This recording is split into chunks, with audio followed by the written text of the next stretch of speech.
जो मैं चाहती थी वो मुझे मिल ही गया। भगवान भी देता है ना तो छप्पर फाड़ के देता है। अब इस घर पे एक तरफा राज मेरा होगा। एक एक करके सबको इस घर से बाहर निकलवा दूंगी मैं। और सबसे पहले भैया और भाभी का कुछ करना होगा। और इस काम में मेरी मदद करेंगी माँ जी। मुझे मम्मी जी की नजर में सबसे अच्छी बहू बनना होगा। मुझे हर समय मम्मी जी की हमें हाँ मिला के रहना होगा। शुरुआत करती हूँ मम्मी जी को शॉपिंग कराने से। बस 2-4 साड़ियों की बात है। 2-4 साड़ियाँ खरीदवा दूंगी ना उन्हें। मम्मी जी उसी में खुश हो जाएंगी। उसके बाद वो वही करेंगी जो मैं चाहूंगी। इस घर को बेच के मैं और मुकेश कहीं बाहर चले जाएंगे और फिर आराम से जीवन जिएंगे। अब मैं कैसे पता लगाऊं कि प्रमोद जी ने किन पेपरों पे साइन किया है? आखिर देवर और देवरानी जी ने इनसे किन पेपरों पे साइन करवाए हैं? और इन्हें इतनी भी क्या जल्दी थी इनसे पेपरों पे साइन करवाने की?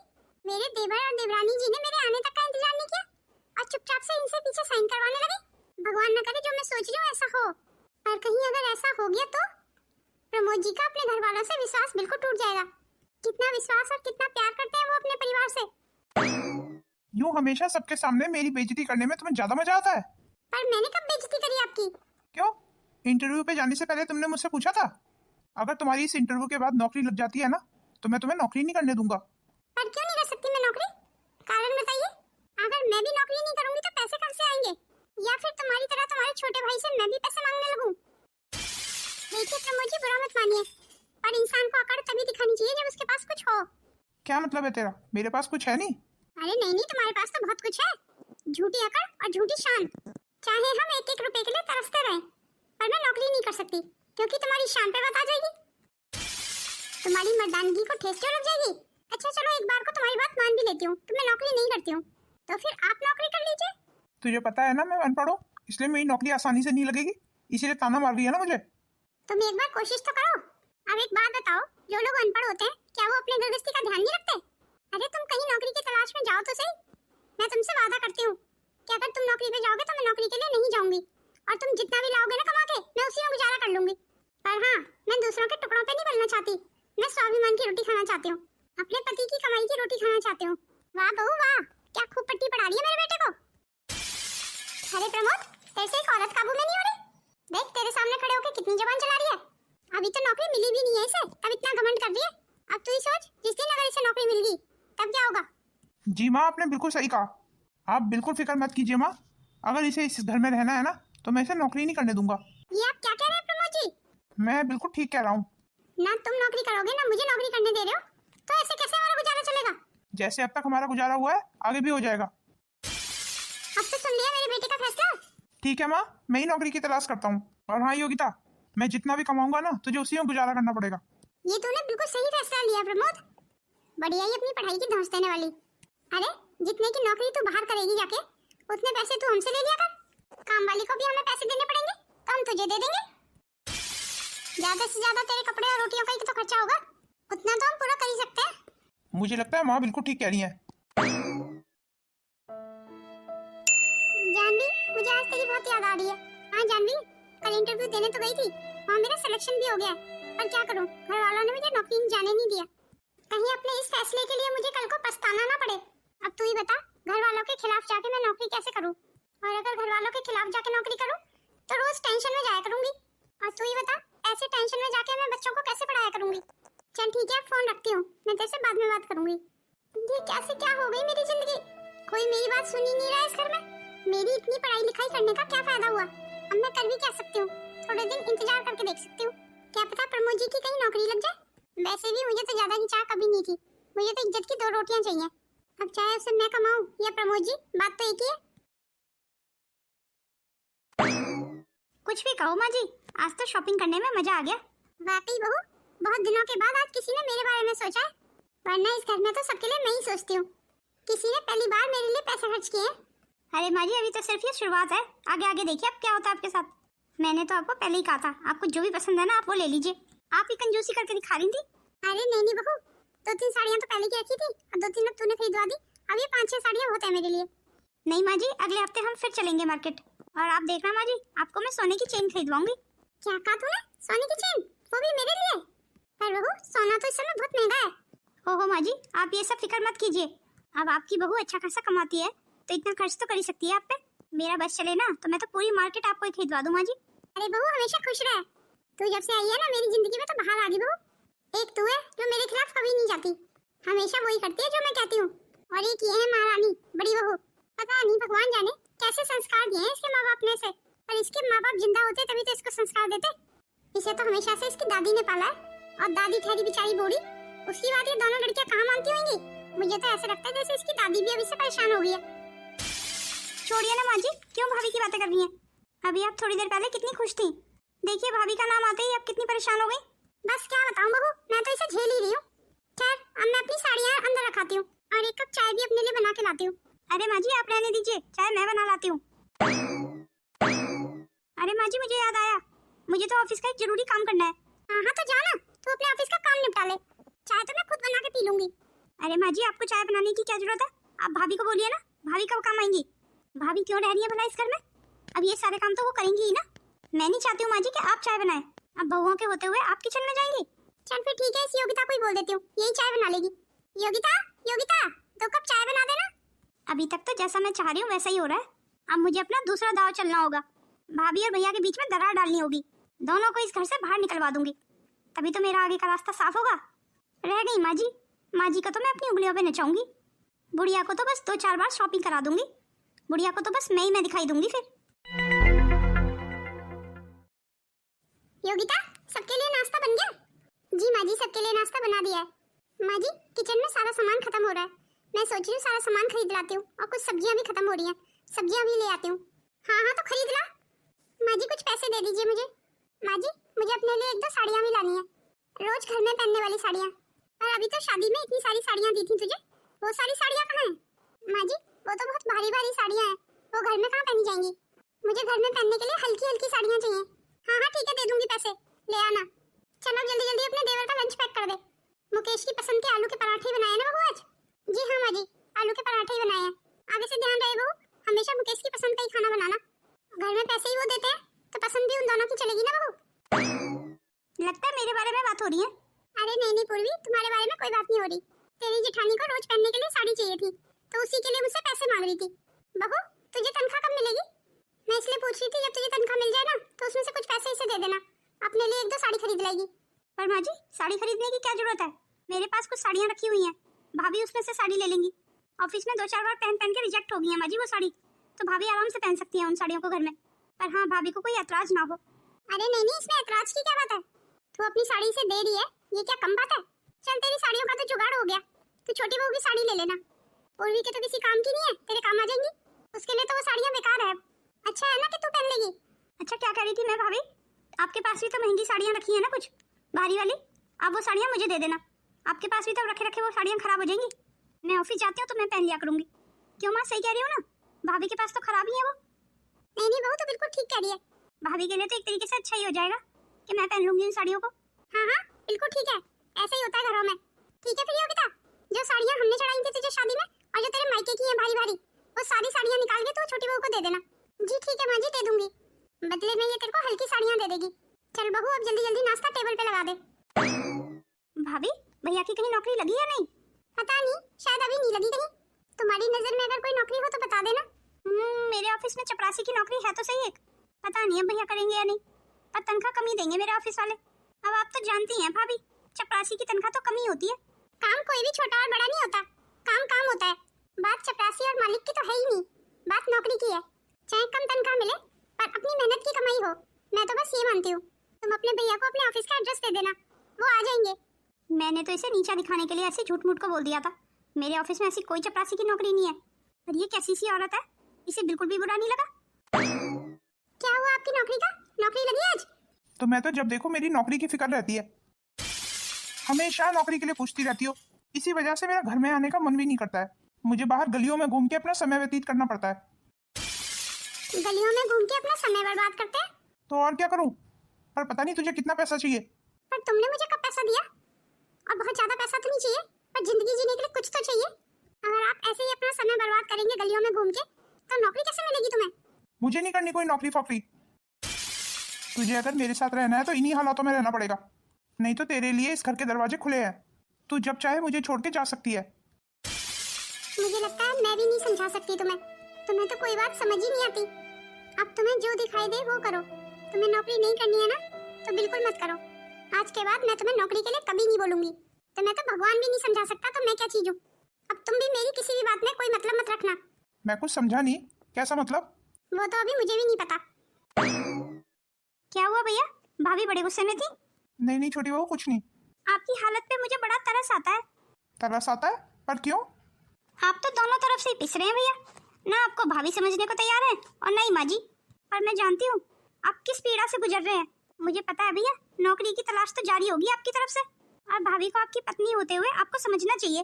पर भाभी को तो आपको नीचा दिखाना है ना, उन्हें तो अपनी पढ़ाई का घमंड जो है वो हमेशा आपको दबा के रखना चाहती हैं भैया। और तो और भैया, आपको पता है आज भाभी मुझसे मेरी पुरानी साड़ियाँ मांग रही थी पहनने के लिए। शायद वो मुझे जताना चाहती थी कि आप इतना भी नहीं कमाते कि उनके लिए 2 साड़ियाँ ला पाओ। क्या कहा? साड़ी मांग रही थी? मैंने तो भाभी को कहा कि नई साड़ियाँ दे देती हूँ या नई मार्केट से ले आती हूँ, पर भाभी ने मना कर दिया कि नहीं नहीं, पुरानी पहन लूंगी मैं। मैंने भाभी से कहा कि आप भैया को बोलो साड़ियाँ लाने के लिए, तो पता है भैया भाभी ने क्या कहा? उन्होंने कहा मेरा पति तो अनपढ़ है, उसके पास नौकरी कहाँ है, उसकी तो 2 साड़ियों की औकात नहीं है। ये सब योगिता ने कहा तुमसे? जी हाँ भैया, भाभी नहीं कहा ये सब मुझसे। भला आपके होते हुए मुझसे पुरानी साड़ियाँ लेना कोई भाभी को शोभा देता है? मैं तो कहती हूँ भैया, अब आप कोई चपरासी की नौकरी ढूंढ ही लीजिए। कम से कम अपनी बीवी की छोटी मोटी जरूरतें तो आप पूरी कर ही पाएंगे। ये तो मेरे पति को क्या नाम शनाप बता रही है? तू मेरे खिलाफ मेरे पति को भड़का रही है। अब आप ही बताइए भैया, मैंने आपको कोई भड़काने की कोशिश की? मैंने तो वही बताया जो सच है। आपने देखा ना भैया, आपके सामने आपकी पत्नी ने मेरी कितनी इंसल्ट की है। मेरा भगवान जानता है भैया, मैं आपको अपना बड़ा भाई समझती हूँ, पर पता नहीं भाभी तो क्यों ही नफरत करती है मेरे से इतनी। आपको पता भैया, जब से मैं इस घर में आई हूँ ना, भाभी मुझसे सीधे वो बात तक नहीं करती है। इन्हें अपनी पढ़ाई का बहुत घमंड है भैया। वो तो मैं अच्छे से जानता हूँ कि इसे अपनी पढ़ाई का कितना घमंड है। तुमने बिना सोचे समझे मुझ पे फिर हाथ उठाया। तुम्हें समझाना ना पत्थरों पे सिर मारने जैसा है। तुम कुत्ते की दुम की तरह हो जो कभी सीधे नहीं हो सकते। मैं ही पागल हूँ जो तुम्हें सुधारने के चक्कर में अपना समय बर्बाद कर रही हूँ। मैं तुम्हारी पत्नी हूँ, तुम्हारी जिम्मेदारी। अगर तुम शादी के बाद अपनी पत्नी की जिम्मेदारी नहीं उठा सकते थे तो कोई अधिकार नहीं था तुम्हें शादी करने का। तुमने मेरे मान सम्मान की कभी परवाह नहीं की। मैं अब तुम्हें छोड़ के जा रही हूँ। मैं अब तुम्हारे साथ और नहीं रह सकती। जिस इंसान के अंदर अपनी सेल्फ रिस्पेक्ट ना हो वो इंसान कहलाने के लायक ही नहीं है। अरे कहाँ मर गई तुम्हारी सेल्फ रिस्पेक्ट? तुम्हारे घर में इतना कुछ हो रहा है और तुम्हें पता ही नहीं चल रहा है, या फिर यूँ कहूँ कि सब कुछ पता होते हुए भी तुमने आंखें बंद की हुई है। तुम्हारी अपनी खुद की सगी माँ तुम में और तुम्हारे छोटे भाई में भेदभाव करती है। मैंने कितनी बार माँ जी को देखा है कि देवर जी का बचा हुआ खाना तुम्हें दे देती हैं क्योंकि तुम कुछ कमाते नहीं हो। मैं तुम्हें समझा समझा के मर गई कि तुम नौकरी ढूंढ लो, पर तुम गलियों में अपना समय बर्बाद करते हो। और तुम क्या कह रहे थे कि मुझे पैसे का लालच है? तो मैं तुम्हें बता दूं, I am not illiterate like you. मैं अगर चाहूँ ना तो अभी मुझे 50,000 की नौकरी मिल सकती है, और सिर्फ तुम्हारी इज्जत की खातिर कि तुम्हें मेरी वजह से नीचा ना देखना पड़े। मैंने अपनी नौकरी भी नहीं की, मेरी सारी डिग्रियां मेरे सूटकेस में पड़ी हैं। आखिर तुम अपने आप को समझते क्या हो? औरत पे हाथ उठाना ही मर्दानगी नहीं होती, औरत को सपोर्ट करना, प्रोटेक्ट करना, ये सबसे बड़ी मर्दानगी है। मुझे अब रहना ही नहीं है तुम्हारे जैसे इंसान के साथ। तुम्हारा ये सो कॉल्ड परिवार तुम्हें मुबारक हो। अब तुम मुझे बुलाने भी आओगे ना, तब भी मैं लौट के नहीं आऊंगी। हाँ हाँ जा, धमकी कैसे दे रही है? मुझे भी नहीं रहना तुझ जैसी औरत के साथ। मैं अपने परिवार के साथ ही खुश हूँ। रुक जाइए भाभी, ऐसे आप अपना घर छोड़ के कहाँ जा रही हैं भाभी? ये आपका घर है भाभी, ऐसे घर छोड़ के नहीं जाते। माँ जी, भाभी को रोकिए, भाभी घर छोड़ के जा रही है। जाने दे उसे छोटी बहू, मायके में रहेगी ना तो अकल ठिकाने आ जाएगी। माँ जी, आप रोक लीजिए भाभी को। छोटी बहू, कोई जरूरत नहीं है तुझे इतना परेशान होने की, जाने दे उसको जहाँ जाना है। माँ जी, ये जो भी हुआ है ना, अच्छा नहीं हुआ। मेरे रास्ते की सबसे बड़ी मुसीबत हट गई, अच्छा हुआ चलेगी। अरे अब तुझे क्या हुआ? तू क्यों परेशान हो रहा है? कोई जरूरत नहीं है उसे याद करके परेशान होने की। भैया 1 मिनट सुनिए, मुझे आपसे कुछ काम है। हाँ मुकेश बोल। भैया ये बिजली का बिल है और कुछ पैसे हैं, कल आप बिजली के ऑफिस जाके इसको भर देना। ठीक है मुकेश, मैं भर दूंगा। अरे मुकेश, आप भी ना भैया को काम दे देते हैं। अब तुम्हारा काम भला भैया क्यों करने लगे? भैया को तो काम करना बिल्कुल अच्छा नहीं लगता। क्यों भैया, सही कह रही हूँ ना? दिखाइए भैया, ये पैसे और बिल मुझे दे दीजिए, मैं भर दूंगी। आपको इसके लिए परेशान होने की कोई जरूरत नहीं है भैया। अरे नहीं नहीं छोटी बहू, परेशानी कैसी, मैं भर दूंगा। अरे भैया, मैं कह रही हूँ ना, मैं भर दूंगी। लाइए आप पैसे और बिल मुझे दीजिए। अरे ये छोटी बहू को अचानक से क्या हो गया? ऐसे पैसे और बिल मेरे हाथ से लेके चलेगी? क्या हुआ पूर्वी, तुमने भैया के हाथ से बिल और पैसे ऐसे छीन क्यों लिए? तो क्या करती, तुम्हारे उस निठल्ले और निकम्मे भाई के हाथों में इतने सारे पैसे दे देती। तुम्हें याद नहीं है कल बाइक में भरवाने के लिए पेट्रोल के पैसे मांग रहा था तुम्हारा भाई। भैया मांग तो रहे थे पर मैंने दिए कहाँ। वो तो मैंने देने नहीं दिए, इसलिए तुमने दिए नहीं। अगर इन बिल के पैसों से तुम्हारा भाई अपनी बाइक में पेट्रोल डलवा लेता तो। वो तो एक एक पैसे के लिए परेशान रहता है। ऐसे आदमियों के ऊपर मुझे रत्ती मास भी विश्वास नहीं है। पैसे का तो मामला ही ऐसा होता है। पैसे के मामले पे तो मैं तुम्हारे भाई पे बिल्कुल विश्वास नहीं कर सकती। और हाँ, तुम भी ध्यान से सुन लो, आज के बाद उसकी बाइक में तुम्हें पेट्रोल भरवाने की बिल्कुल जरूरत नहीं है। अगर तुम्हारे भाई को इतना ही बाइकों पे घूमने का शौक है ना, तो उसको बोलो पहले खुद कमाना सीखे। अगर नहीं है औकात तो अपने लिए साइकिल खरीद ले। अच्छा चलो अब शांत हो जाओ, तुम भी ना बहुत गुस्सा करती हो। चलो कहीं बाहर घूमने चलते हैं, डिनर बाहर ही करके आएंगे आज। ये छोटी बहू मेरे बारे में ऐसा सोचती है, इसका मतलब योगिता जो बातें बोलती थी वो सही बोलती थी। ये छोटी बहू तो जरूरत से ज्यादा तेज है, इसकी वजह से मेरा घर खराब हो गया। नहीं, मेरा घर मेरी गलतियों की वजह से खराब हुआ है, इसमें किसी का कोई दोष नहीं है। मुकेश और कुछ चाहिए? नहीं माँ, मेरा तो खाना हो गया बस। अरे खाना खत्म तो कर। नहीं माँ, अब नहीं खाया जाएगा। वो क्या है ना, रात को मैं और पूर्वी बाहर गए थे ना घूमने, तो काफी हैवी डिनर हो गया था। अच्छा अच्छा चल ठीक है, कोई बात नहीं है। बस अब आप मेरा लंच पैक कर दीजिए। अच्छा मुकेश, मैं ये बोल रही थी, जरा बहू को बोल देना मेरी किचन में सुबह सुबह थोड़ी मदद करा दिया करे। वो रात को आधी आधी रात तक बैठ के ऑफिस का काम करती है ना माँ, इसलिए सुबह उसकी आंख नहीं खुल पाती। अब मुझसे भी सुबह सुबह इतना काम संभलता नहीं है। ठीक है माँ, फिर मैं चलता हूँ, काफी लेट हो रहा हूँ। हाँ ठीक है, जा तू। माँ मेरा खाना दे दीजिए। ये माँ मुकेश के झूठे खाने के साथ क्या कर रही है। एक काम करता हूँ, आज छुप के देखता हूँ। अब इतना खाना फेंकूंगी थोड़ी। अब यही खाना दूसरी प्लेट में प्रमोद के लिए लगा देती हूँ। प्रमोद आएगा तो खुशी खुशी खा लेगा। ये लो, दूसरी प्लेट में लगा दिया मैंने, अब पता भी नहीं चलेगा कि झूठा खाना है। इसका मतलब योगिता जो बोलती थी सही बोलती थी। वो इसीलिए मुझे बार बार नौकरी करने के लिए बोलती थी और मैं बिना सोचे समझे उसे थप्पड़ मार देता था। मैंने उसे इतना बुरा भला बोल दिया। मैं इन चीजों को कभी क्यों नहीं देख पाया। मुझे ये तो पता था कि माँ का झुकाव मुकेश की तरफ ज्यादा है, तो क्या माँ मुझे बिल्कुल पसंद नहीं करती जो मुकेश का बचा हुआ झूठा खाना मुझे दे देती है। अरे प्रमोद, ले खाना तैयार है तेरा, खाना खा ले। नहीं माँ, मुझे भूख नहीं है। पर ऐसे कैसे भूख नहीं है? सुबह से 2 चक्कर लगा चुका है खाने के लिए, अब एकदम क्या हो गया? जी माँ, मैं बाद में खा लूंगा। नहीं खाना तो मत खाओ। मैं उन माओं में से नहीं हूँ जो खाने की थाली पीछे पीछे लेके घूमे। इस थाली को ढक के रख देती हूँ, जब इसे भूख लगेगी तो आके खा लेगा। चलूँ अब थोड़ा सा आराम कर लेती हूँ। ये खाना जल्दी जल्दी माँ जी को दे देती हूँ, गरम करके खा लेंगी, फिर माँ जी को बनाना नहीं पड़ेगा, खाना भी वेस्ट नहीं जाएगा। माँ जी, माँ जी। अरे बहू, आज फिर खाना लेके आई है क्या? माँ जी, इसमें आपकी मनपसंद दाल है। अरे वाह, मेरी मनपसंद दाल लाई है। अरे माँ जी, अब आपका ध्यान मैं नहीं रखूंगी तो कौन रखेगा? लीजिए माँ जी, अब जल्दी जल्दी गर्म करके खा लीजिए, कहीं ऐसा ना हो खराब हो जाए। वो क्या है ना माँ जी, गर्मी बहुत है, और हाँ आज दाल में थोड़ा सा नमक ज़्यादा है, तो आप इसमें पानी डाल के गर्म कर लीजिए दाल, फिर ठीक लगेगी। हाँ हाँ, थोड़ा सा पानी डाल लूंगी तो नमक ठीक हो जाएगा। और बहू एक बात बता, तुझे कैसे पता नमक तेज है दाल में? अरे माँ जी, मुझे भला पता नहीं होगा? मेरी तो बचाई हुई दाल है, मैंने कम खाई थी इसलिए कुछ ज्यादा ही बच गई आज। क्या मतलब बहू, तूने खाई हुई है? मैं कुछ समझी नहीं। ओहो माँ जी, मैं दोपहर को कई बार लंच मंगा लेती हूँ ना ऑफिस में, तो उसी में से कुछ खाना बच जाता है तो वही तो मैं ले आती हूँ आपके लिए। तेरा मतलब झूठा खाना ले आती है? ये तू क्या बकवास कर रही है? क्यों माँ जी, अब इसमें बकवास की क्या बात है? इसका मतलब जब तू ऑफिस से खाना लाती है वो तेरा झूठा होता है? तो और क्या, आपको क्या लगा आपके लिए क्या नया खाना खरीद के लाऊंगी मैं? आपको पता है कितना महंगा आता है खाना? अब इतना महंगा खाना मैं फेंक नहीं सकती ना, इसीलिए आपके लिए ले आती हूँ। और माँ जी एक बात बताइए, उससे क्या फर्क पड़ गया अगर खाना मेरा झूठा है तो? आप मेरा झूठा खाना नहीं खा सकती? अरे बहू कुछ तो शर्म कर, मैं तेरी सास हूँ, तू मुझे अपना झूठा खाना खिलाती है? ऐसे हमारे घर में खाने की कौन सी कमी पड़ी है जो मुझे झूठा खाना खिला रही है तू? मैंने तो तुझसे कभी खाना नहीं मंगाया, तो क्या जरूरत थी मेरे लिए खाना लाने की? अरे माँ जी, खाना झूठा सुन के आपको बड़ा गुस्सा आ गया? कोई किसी का झूठा खाना खा लेगा तो उससे क्या हो जाएगा माँ जी? आप भी तो हमेशा इनका झूठा खाना भैया को खिलाती हो, उसका क्या?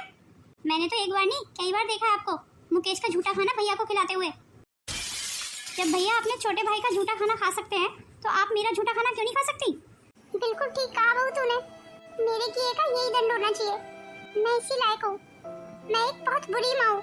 ज्यादा ड्रामे दिखाने की जरूरत नहीं है माँ जी, ये खाना लीजिए, अब इसका जो करना है ना आपको कर लीजिए, और मैं तो यही कहूंगी कि इसे खा लीजिए, कम से कम मेरे पैसे तो वसूल हो जाएंगे। और हाँ माँ जी, अब शाम को कोई भी सब्जी बनाने की जरूरत नहीं है, इसी दाल से काम चल जाएगा। इसी दाल को गर्म करके आप और भैया खा लीजिए। अब मैं अपने कमरे में जा रही हूँ, मेरे कमरे में एक कप चाय ले आइए। अच्छा, मैं ये सोच रही थी इस घर को बेच देते हैं। तो मैं पता है काफी अच्छा ग्राहक मिला है, इस घर के पूरे 2 करोड़ देने को तैयार है। पर माँ बेचने नहीं देंगी इस घर को। ओहो, अब ये घर माँ के नाम पे थोड़ी है, मेरे नाम पे है। तुम भूल गए क्या? उस दिन साइन नहीं कराए थे तुम्हारी माँ से और भाई से। पर फिर भी माँ और भैया कहाँ जाएंगे अगर हमने ये घर बेच दिया तो? इसकी टेंशन तुम्हारी माँ और भैया करें, हम क्यों करें? और अच्छा ही है ना, लगता है इसी बहाने से तुम्हारे अनपढ़ और निकम्मा भाई कुछ कमाने धमाने लगे। तुम भी तो इतने दिनों से अपनी माँ की जिम्मेदारी उठा रहे हो, अब तुम्हारा बड़ा भाई उठाए। हाँ, क्या तो तुम ठीक रही हो। तो बस हो गया था, कल सुबह होते ही अपने माँ और भैया को इस घर को खाली करने के लिए बोल देना। उठाइए अपना सामान और जाइए यहाँ से। ये तो क्या कह रही है वो? ये मेरा घर है, मैं अपना घर छोड़ के कहाँ जाऊँ? ये आपका घर था, अब ये घर मेरा है। मुकेश, ये बहू क्या बोल रही है? जी माँ, पूर्वी बिल्कुल सही बोल रही है। ये घर अब आपका नहीं, पूर्वी का है। याद नहीं है माँ आपको? आपने तो साइन किए थे उस दिन पेपर पे, इसलिए माँ अब ये घर पूर्वी का है। आप दोनों के लिए अच्छा यही होगा कि आप अपना रहने का और कहीं इंतजाम कर लो। वैसे भी मैं इस घर को बेचने वाली हूँ। नहीं बहू, ऐसे मत कर, ये मेरा घर है, मुझे मेरे घर से मत निकाल। देखिए माँ जी, मैं ज्यादा बहस करने के मूड में नहीं हूँ, मुझे ऑफिस भी जाना है, मैं वैसे ही काफी लेट हो चुकी हूँ। चलिए माँ, बहस करने का कोई फायदा नहीं है, अब इस घर पे हमारा कोई अधिकार नहीं है। मैंने खुद भी इस घर के पेपरों पे साइन किए थे माँ। और इन्होंने धोखे से साइन कराए हैं, इस घर पे तो तेरा भी हिस्सा है ना? वो भी हमने भैया से साइन करा के अपने नाम करा लिया। तूने आज मेरे सिर से छत छीन ली, तूने बहुत बुरा किया मेरे साथ बहू। इस बुढ़ापे में दर बदर घूमने के लिए छोड़ दिया। चलिए माँ, अब यहाँ से। पर हम कहाँ जाएंगे? ये तो मुझे भी नहीं पता माँ, कहाँ जाएंगे। आज मैं पूरी तरह बर्बाद हो गया। जिंदगी में पहली बार आज दुख हो रहा है कि मैं पढ़ा लिखा नहीं हूँ, मैं अनपढ़ रह गया। अगर थोड़ा बहुत पढ़ा लिखा होता तो उस दिन पेपर्स पढ़ लेता, तो यूँ आज मुझे अपना ही घर छोड़ के नहीं जाना पड़ता।